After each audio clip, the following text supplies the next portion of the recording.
Njerëzit zakonisht anojnë ka gjërat e paqarta dhe të dyshimta, ndërkohë që ato vetëm e humbasin atë. Ndëgjojeni se çfarë thot në lidhje me këtë Nu'man ibn Bashir, Allahu qoftë i kënaqur me të. Ai tregon dhe thot: e kam dëgjuar të dërguarin e Allahut sallallahu alaihi wasallam duke thënë: Halali është i qartë, edhe harami është i qartë, përse ndërmjet tyre ka gjëra të paqarta, të dyshimta, të cilat shumë njerëz nuk i dinë.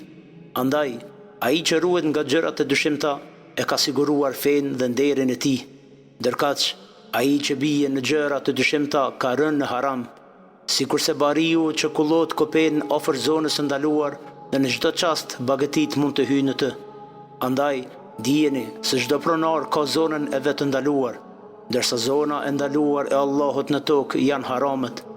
Dijeni se në trup ndodhet një cop mishi, që nëse ajo është e shëndosh, i tërë trupi është i shëndosh, e nëse ajo prishet, atëherë prishet i tërë trupi. Vini re, vërtet, ajo është zemra. Lidhshmëria mes dyshimeve dhe zemrës në hadith është se dyshimet i bëjnë njeriu turbullira në zemër dhe e prishin atë. Sot ka shumë gjëra të paqarta që flasin njerëzit dhe ato kanë efekt negativ në zemrën e njeriut.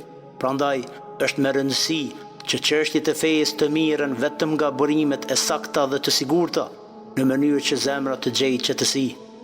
I dërguari Allahut alayhi salam në lidhje me dyshimin në një transmetim tjetër thotë: lëreni të dyshimtën në këmbim të asaj që nuk është e dyshimt.